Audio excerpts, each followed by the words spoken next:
Wandering Winder with the video I had no idea was coming. Previews for Prosperity second edition? I mean, I guess they were probably always going to be making a second edition for it. I just really did not know it was coming this soon. Um, yeah, I really don't know much about this. I don't know. I think this said it was day one of previews, so I'm guessing there's more, but I don't know how much. I just woke up and hey, there's Dominion cards. Who knew? Anyway, let's jump into these cards. So we have, just like with the Seaside ones, we see the thing that they're replacing, which, um, after a very quick glance at the cards, these seem much more directly replacing rather than just I got rid of some cards, I made some new cards. So the biggest exception of the three is the first one we're looking at. The new card is Magnate. Um, I hope that's big enough for you to be able to read. I don't remember how I did this last time to make it bigger. Maybe I made it bigger. Anyway, it's a 5 cost action, Magnate. It says reveal your hand plus 1 card per treasure in it. Probably depends on what device you're looking at to see whether or not you can read this. Yeah, I was really just like not prepared. I am so sorry. But yeah, so reveal your hand plus 1 card per treasure in it. It costs 5. It's an action. So yeah, we lose Counting House, which had a few combos. Mostly did nothing else. Although occasionally, like that one game with Lemon Spawn, you could do Lemon's Pawn. I think it's Lemon's Pawn. Anyway, you could do some fun things with it every once in a very long time. Other than the combos, but mostly it was the combos, and the combos were not great because there's just like, oh, you just like Traveling Fair Counting House, you just do it, and that's kind of it. And there's not that much variation on it, and it's just not that fun. Like, oh, it's a card that usually sucks, but it's good in this game. But it's so good in that game that it's just like there's no strategy to. I mean, there's it's not that there's no strategy, but oh, bank helps it, whatever, sure. But it's not that much. I mean, it's just not that much. So anyway, Magnate. Yeah. So what we get replaced with is like another Smithy. This one seems actually pretty bad to me. It's got to be one of the weaker Smithies on the market, although it has higher potential, right? Like Crossroads and City Quarter before it, you draw a card for every card of a type in your hand already. So instead of victory cards or action cards, this one is treasure cards. The problem is, and I guess this probably you're probably more likely to have more treasures than you are victory cards, but Crossroads cost 2 and the first play also gave you 3 actions. Um, you're most likely to not have too many.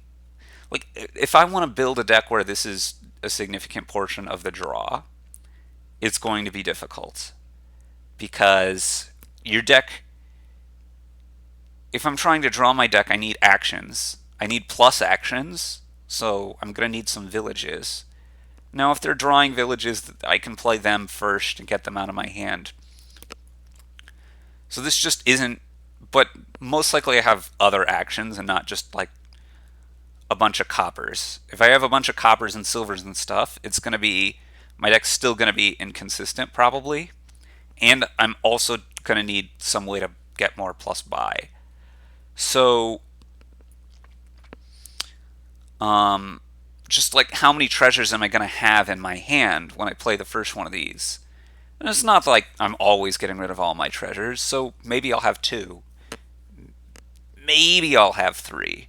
But most likely I'll have like 1 or 2. And that's just not very good for a first draw card.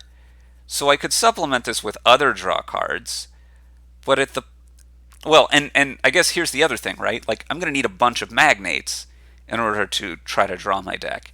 So they're going to be not treasures for the first one too.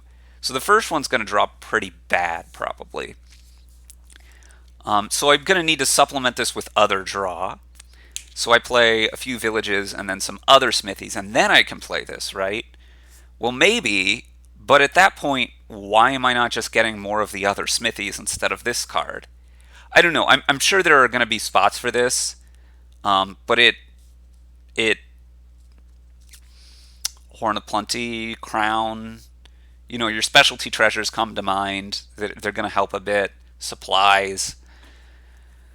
Overall, though, I just think this was probably on the weekend for smithies. Although it will sometimes do stupendous things where it draws 7 cards, I don't think that it's going to be a very strong option. Probably stronger than Counting House, although it's probably going to have less combos than Counting House. I don't know.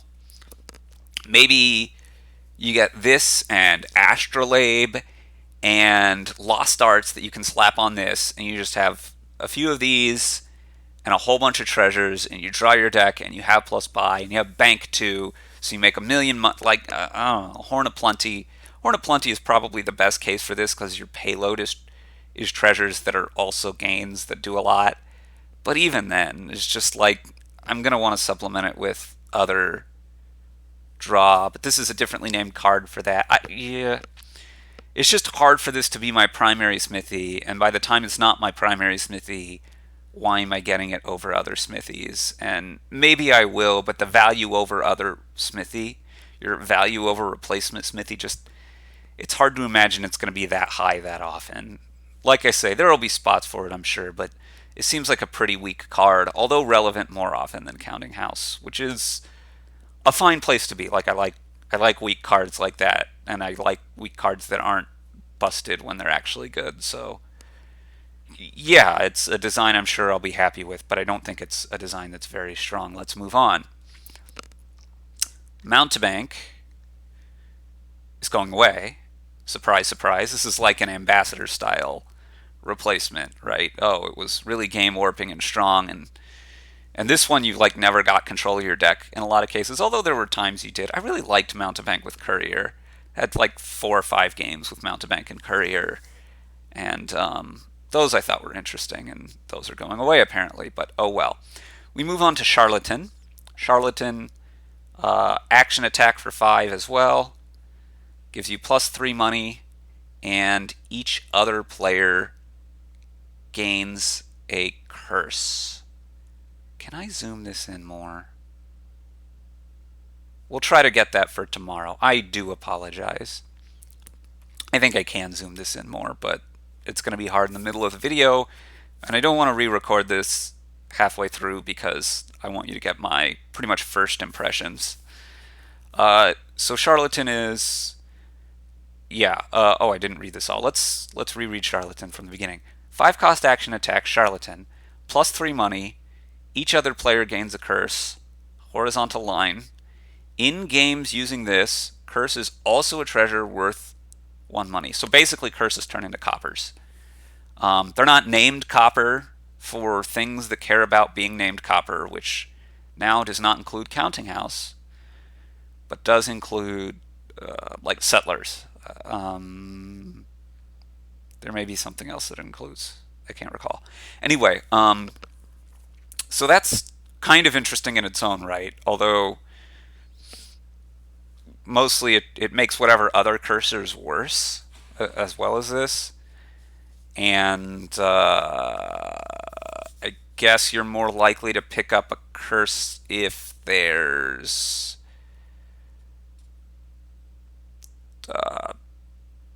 museum, because it's also worth a money. Is curse a type? Could this make curse be 2 types for cards that care about types? I have to look that up. I can't remember. Curse, I think, is a type, which would make curse a multi-type card in games with this. I don't somebody's gonna have to double check me and confirm or correct in the comments.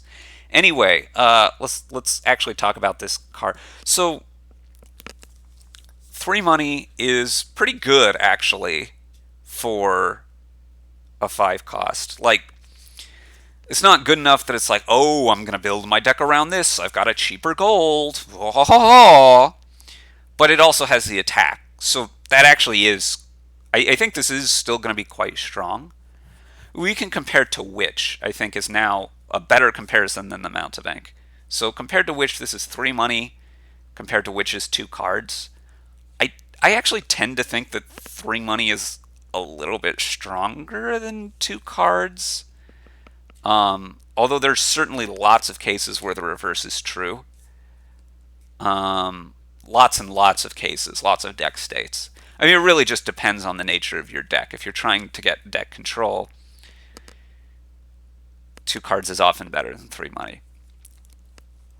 But yeah, so in many cases it'll be better. In many cases it'll be worse. That would make you think they're pretty comparable cards. Except this really nerfs itself by the bottom part. So,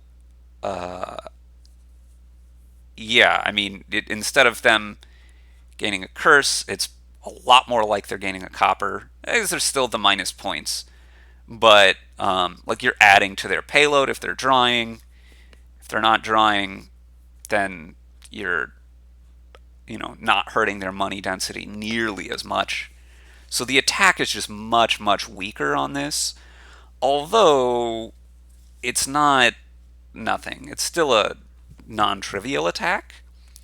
This is probably closer in power to something like Ill-Gotten Gains, where it's sometimes going to be the thing to do, and probably a decent amount of the time relatively safe to ignore. More or less ignore. Like, you're going to have to deal with the curses it gives you probably. But if there's some reasonable thinning, then the attack is not that annoying. Now, you still may, if you have deck control, you still may pick up 1 or 2 of these depending on the nature of the Trasher. Probably like 1, probably not really so much 2. But like 3 money in a card is decent payload, and if you're making them thin curses instead of whatever else they were doing, or play like a terminal, if they're trashing with something like Chapel or Donate, making them go back to that is going to be annoying for them. Like, they have to play their Chapel, so that's a little bit annoying to them. You have to play this, but this is giving you 3 money, and the Chapel is only trashing for them. I mean, that the curses give them money means maybe they can just get away with not trashing them. So, like, I think a lot of the times if you can get deck control, you're just more or less going to ignore this. Although, even in those cases, it also has the kind of tiebreaker scenario where at the very end of the game, it also gives them minus a point. So, yeah, you're going to get 0 to 1 of these in games where you can get deck control relatively well. In games where that's harder, this could push you towards money. Not nearly as much as Mountebank does, because it's only giving out 1 junk instead of 2. Although, 3 money is quite a bit better than 2 money. It's going to be a lot less polarizing. Maybe Coven is another decent example of a comparison. So, like, yeah, closer to that Ill-Gotten Gains Coven power level, where you do them a significant amount of the time still. You skip them a lot too. I think that's probably where this is going to land. Another kind of interesting card. Maybe you also take curses in games with this for Ill-Gotten Gains.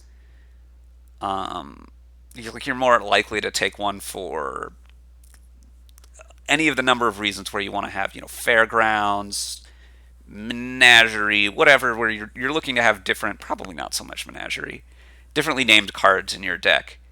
The pain of having a curse is a lot lessened, because the main pain of having a curse is it's a card that does nothing. A lot more so than the -1 point.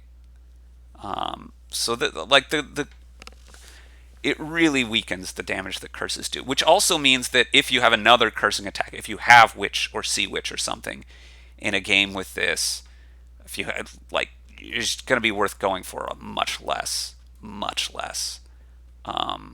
Soothsayer.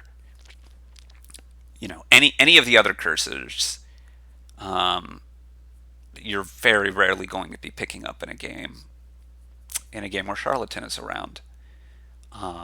Maybe you still pick up Witch or Sea Witch sometimes, yeah, but in general, it's not going to happen so much still. But more often you'll be getting curse,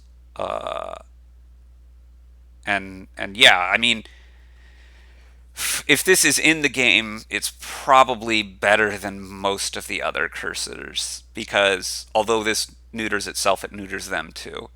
But if this is in the game, you're much more likely to skip the alternative cursing attacks as well. Let's move on to the last card for the day. I'm assuming there will be more tomorrow, but I don't know for sure. Yada yada. Contraband is getting replaced. I will not miss it. It had some cute stuff with events, I guess. Not really. There are a couple of games where it's done good, but it's just so weak. We get it replaced by War Chest, which has, I guess, kind of a similar gimmick.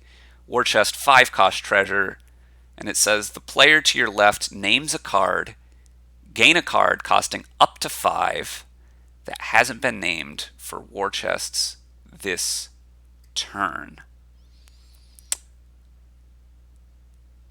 Yeah.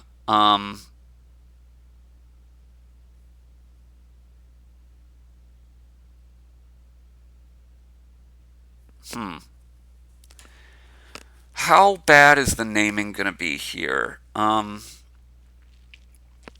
Probably less bad than Contraband, because Contraband prevented you from getting the named card with any of your buys, and this only prevents you from getting the named card with the actual War Chest itself.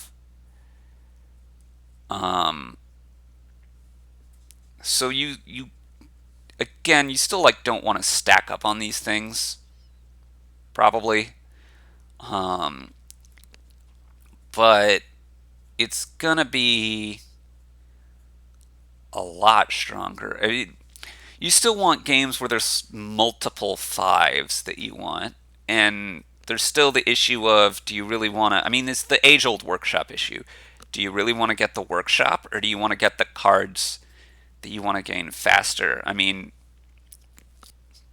you want a lot of copies of those cards, yes, but like, very often they're deck control cards, and this is anti-deck control, and you need to be playing it multiple times before you're ahead on deck control, and just getting ahead on deck control more directly may be better, because having your deck under control faster is going to be making the rest of your turns do better stuff. Having said that, you could probably pick one of these up, or a couple of these up sometimes, once you are getting towards deck control, to where then it's just a workshop that gains 5s that isn't going to be able to take the best one. And actually, the way they stack, the first one of these can pick up, so like you've got a stables and a stables and a lab and a hunting party. The first one of these they name lab, you gain a stables. The second one they name stables, you can still gain the hunting party. I mean, that isn't what they'd name probably, but you get the idea. The idea is, the first one of these they play, you get to gain something before they've prohibited the second thing. This is another benefit over Contraband. So you can probably play with, I mean, it just depends on how many different cards are worth gaining in this like kind of workshop space. So if there are a few of them, then having 2 of these, like if there are N cards worth gaining off of a treasure workshop, then you can, if you're assuming you're drawing your deck, taking N minus one of these is pretty fine. Um, yeah, they can also maybe gain duchies, although your opponent gonna name duchy by the end game maybe when you'd want to do that, so that's a little tricky.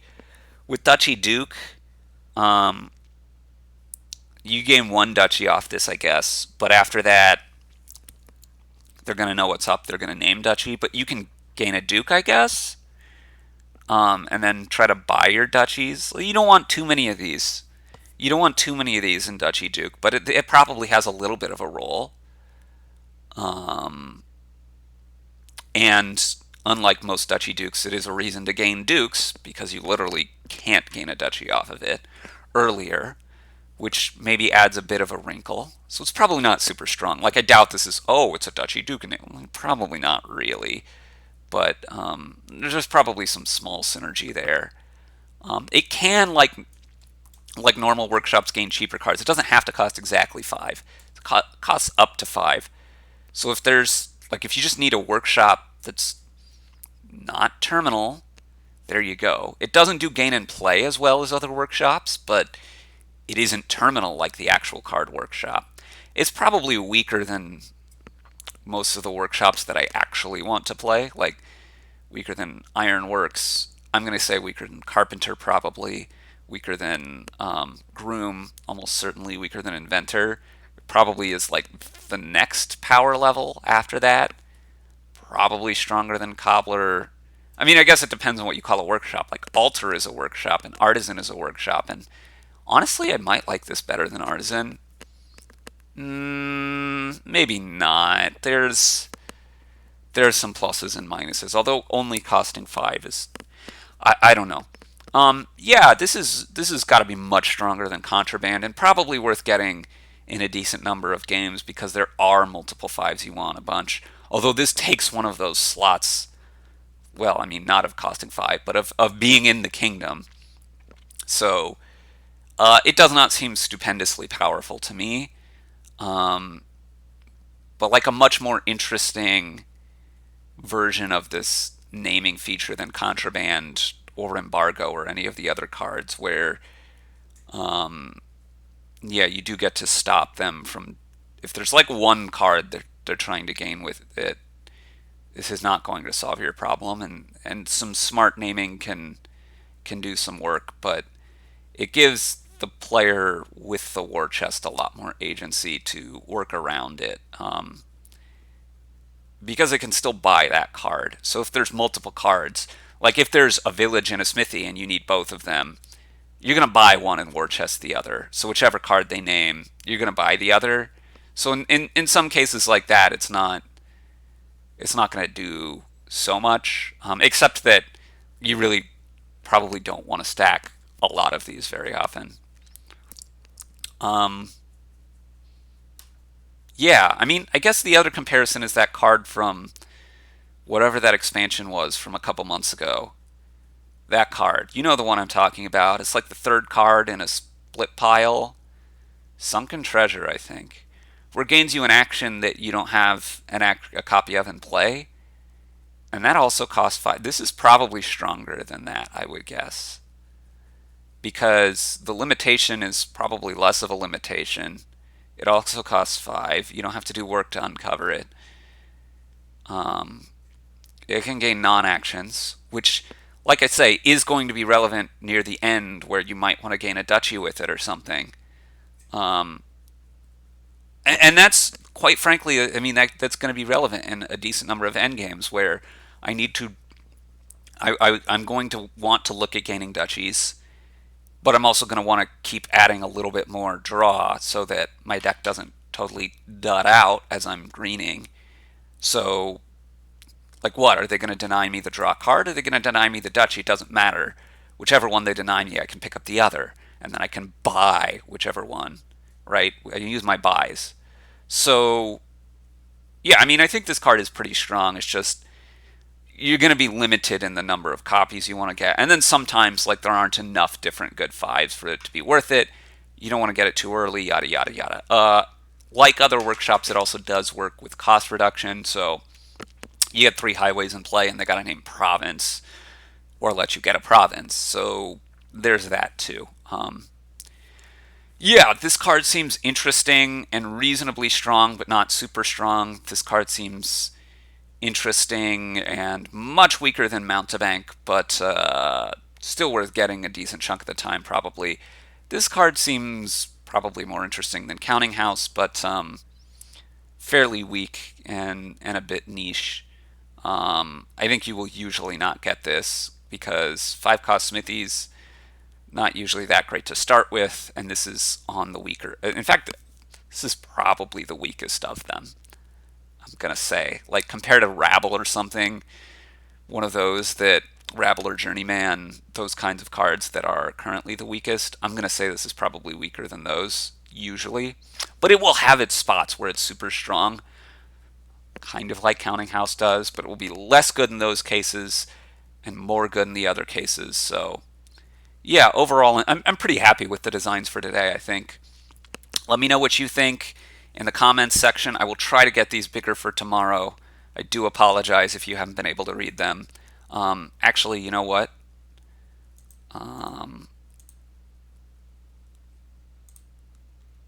There. Let's get you one quick look at all of these. I realized I could just zoom in on this in a way that I had not considered before. So yeah, I do apologize. It'll be more zoomed in again for tomorrow, but here's one good look at the end. I assume it's tomorrow. I don't actually even know. But yeah, let me know what you think in the comments. Are there cases I've missed? Are my power level suggestions off? Are there combos, rules, questions, whatever? All of that in the comments section. Thanks for watching, everybody. We'll see you again soon.